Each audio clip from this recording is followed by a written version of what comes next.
information structure in discourse. So now let's look at how we impart information in a discourse.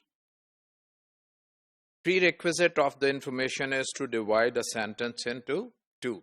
Generally, there is a binary division. Obviously, when we talk about grammar, we divide sentence into two. So this is a very common practice to divide sentence into two, and in different disciplines, the division is made differently.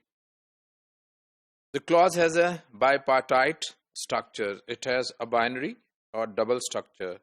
The choice as to which part of which information depends on differing degrees of prominence.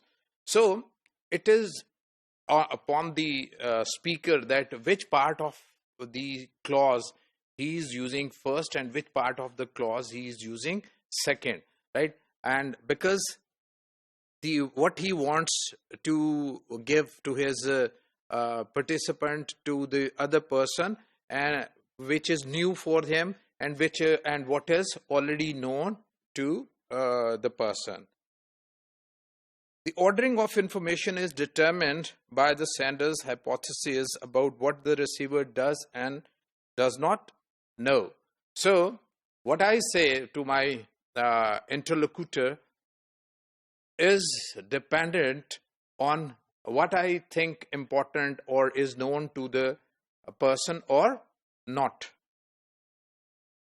Two labels of information: given information, that is already, it is assumed by the speaker that it's already known to the person, and what is new information, what is new information for the other person.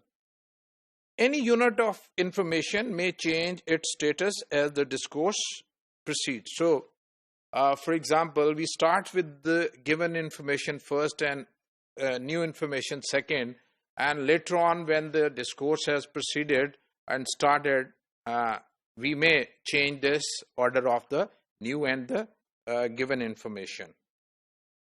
Communication might be defined as the conversation of new information into given information. What is already known to the person and what is not known to the person. A communicator assesses the knowledge of her interlocutor. So he knows that what he already knows and what he needs to know.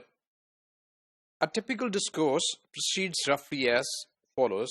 For example, given, new. The information that is given and the information that is new. Given, new, given, new, given, new. So this is generally the sequence that is found in a chain of conversation. So we can have an example. Ernest Miller Hemingway was born. So it's a given. How can it be a given information? Because we know that if you have picked up a book, you know the name of the writer on the book, or he's a very well-known writer. So a lot of people know him. So it is considered a given information. And then we have new information. In 1899 at Oak Park, a highly respectable suburb of Chicago. So this is how given and new information goes in a sequence of discourse. There was, the same can be if we think that Ernest Miller Hemingway was born is something that is not known. So we can start with the given information as with there was. So man called Ernest Hemingway. So it can be like this. Where his father, a keen sportsman, was a doctor. So obviously when we say where his father, we believe that every human being has a father. So it's not a new information. So a keen sportsman was a doctor is new information.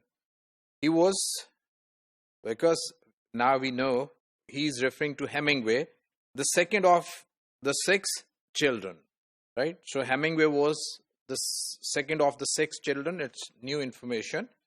The family, obviously the family of Hemingway, spent holidays in Lakeside Hunting Lodge in Michigan near Indian settlement. So it's a new information. So sometimes it happens that the ordering of given and new is not always straightforward.